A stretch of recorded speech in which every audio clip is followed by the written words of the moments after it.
In this tutorial, I'll be demonstrating how you can use Affinity to create this simple, print-ready business card design with bleed lines, safe area, and a color profile that's suitable for print.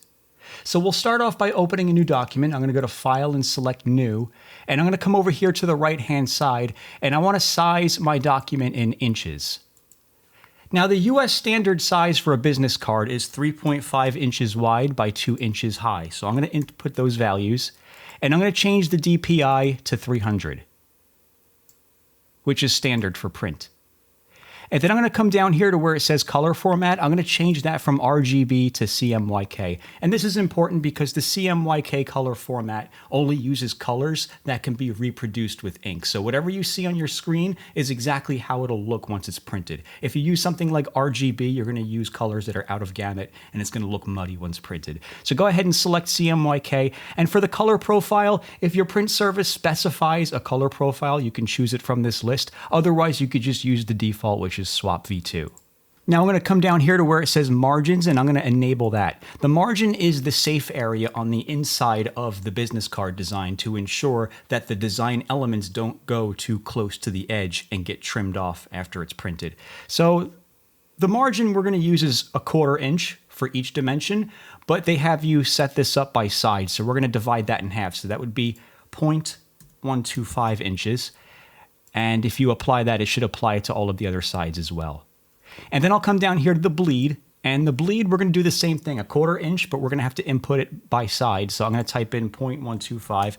And the bleed is the area that extends beyond the design and gets trimmed off after print to ensure that your background design can go all the way to the edge of the business card. You'll see this once we create the document. And with that set, I'm going to click Create Document. And you're going to see here, this white canvas is how the business card is going to look once it's printed and trimmed. This blue guide on the outside, this is the bleed area. The background design of the business card has to extend to this bleed area so that after it gets trimmed off, the design continues to the edge of the card. And this blue margin on the inside here, this is the safe zone, meaning all important contents we're going to keep within this area to ensure that they don't get too close to the trim zone.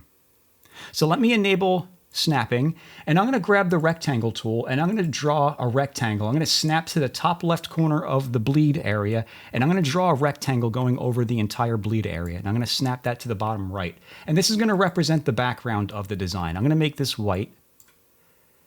And now I'm going to add a little bit of a design to the right-hand side of this. So let me select this object, and I'm going to duplicate it. I'm going to come over here to the Layers menu. I'll right-click that and go to Duplicate. And I'm going to go to Vector and select Convert to Curves. And I want to select this original rectangle on the bottom, and I'm just going to click the lock icon right here so that we don't edit that while we're working. Now I'm going to grab this rectangle up top, and I'm going to make this a different color for now. I'll just make this a medium shade of gray. And I'm going to grab the nodes tool, and I'm going to take these two nodes over here and hold Shift and move them over to the right. And then I'll click on just this top node right here and hold Shift and move that even further to the right so that we end up with something like this. And now I'm going to duplicate that. So let me right click that and go to Duplicate. And I'll make this one a darker color. I'll go back to the Nodes tool. I'm going to take these two nodes, hold Shift and move them out like that. And I'm going to repeat that process. I'm going to duplicate that object, and I'm going to take this one beneath it, and I'm going to make this an even darker color. And then I'll move these nodes out again. But for this one, I'm going to grab the Selection tool and scale this down some more. Maybe about this far. And let me grab my Nodes tool and pull this out. Okay, so now I'm going to use a placeholder image to put on the right-hand side here. If you notice in my original design, I grabbed a stock photo of an office building. So let's use that. I'm going to come up here to Window. I'll go to Layout and choose Stock. And it's going to give us access to this stock menu. Now, I already have my search query input. Let me erase that. You can choose your source, Pixabay or Pexels. I use Pixabay personally. And I'm going to search for office building. And I'm going to grab this first image and just drop this in here. And now I can close out of this menu. Now let me zoom out. I'm going to have to scale this down. And I want to place this inside of this shape right here. So I'm going to take this image layer and I'm just going to click and drag it on top of that image like that, and it's going to create a clipping mask out of it. And now I could take that image and just move it in here and scale it down even further. And you can see it gets placed in there like that.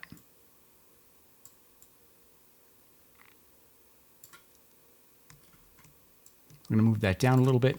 And that right there is what I'm going for. Now I have an example logo that I'm going to place in here. So let me just open up my folder finder, and I'm going to grab this logo and just drop this onto the canvas. It's going to ask to link it, and I'm going to say no because I don't want to link it. I'm going to scale this down, and I'm going to put this in the top left corner of the safe zone. And I'm going to scale this down some more. Now let me zoom in on this a bit. I'm going to take this object right here and make it the same color as the green in this logo. So I'm just going to press the letter I on the keyboard to grab the dropper tool, and then just click on that green area, and now it's applied. And I'll do the same thing with this object right here. I want to make this the same shade of black that is. So again, I'll press I on the keyboard for the dropper tool, and I'll just grab that. Okay, so now I'm going to create an area for the name and the job title. If you notice here, I created this green area with the black like a faux drop shadow beneath it, just matching the style of what I did over here. So let me come back in here. I'm going to grab this green object, and I'm going to hold the Option key, or that would be Alt on Windows, and then just click and drag to make a copy of it. And then I'll hold Shift to lock it onto the vertical axis or horizontal axis. And now I'm going to flip this vertically and flip it horizontally.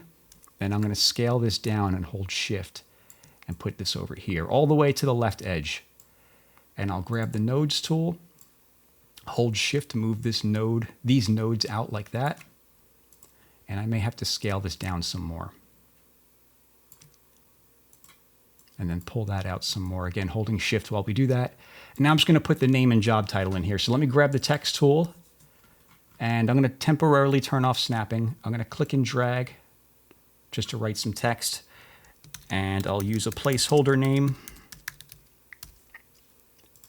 And I'm going to use a different font for this. So let me come up here to the font menu, and I'm going to choose Inter.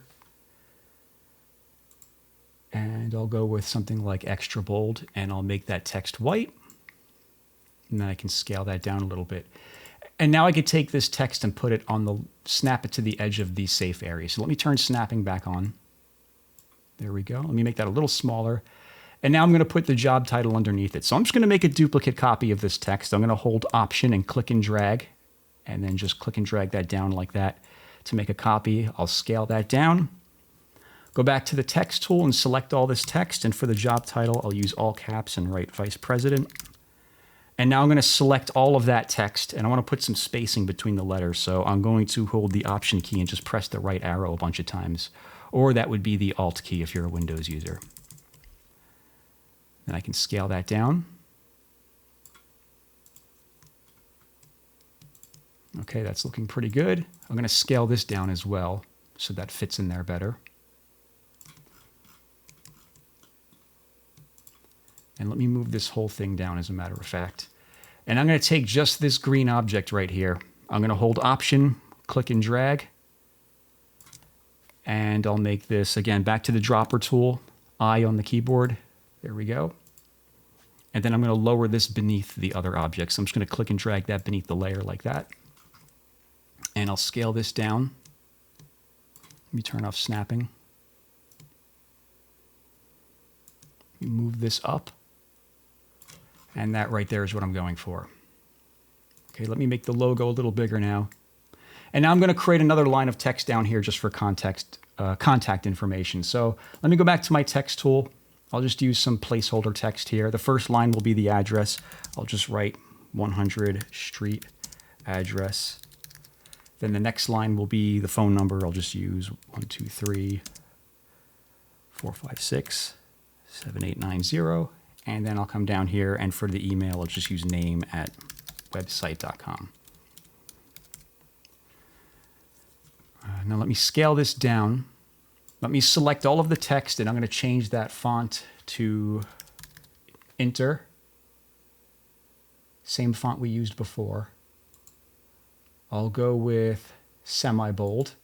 And I want to put some spacing between those lines of text while I have the text selected. So I'm just going to hold my Option key and press the down arrow key a couple of times to put some space between them. And I'll place that right there. Now I'm going to import some contact icons. I have this open in another document. These are just some free contact icons that I put together. I'll put a link in the description of the video if you want to download these and use them. I'm going to grab these three right here for phone, email, and address, and I'll copy them. And then I'll just paste them into the document. And I will scale that down. I'm going to make these the same color that was used here. So let me grab my dropper and just select that. Let me scale these down some more. I'm just going to put these over here on the left edge. So let me turn snapping back on. I'm going to snap this one to the left edge right here. And then I'll snap this one to the left edge. And then I'll do the same thing right here. Let me move this one up a little bit. Now I want the fill area in there to be black. So what I'm going to do is grab the circle tool and I'm going to draw a circle over this like that. And I'm going to make this black. And to lower this, I'm going to hold the Control key or the Command key if you're on Mac and press the left bracket key just to lower that. And I'm going to make a duplicate of that. Hold Option or Alt, click and drag, and do the same thing. Just lower that beneath. There we go. You may have to click Option and the bracket key, or Control and the bracket key a few times to lower that. And now it's lowered. Okay, so I'm going to take all of this contact information now and just bring this down a little bit. So it's down near the bottom of the safe area. Or maybe not touching the edge, just up a little bit above it.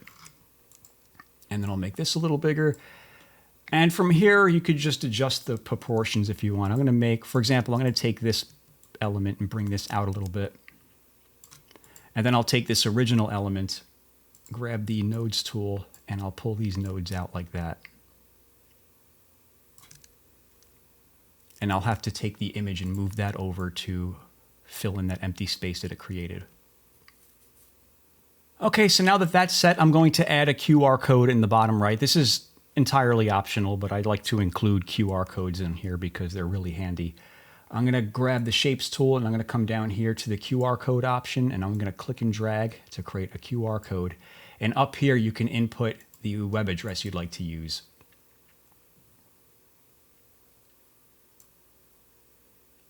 For mine, I already have my own website put in here. You could put in whatever you want. I'm going to press OK.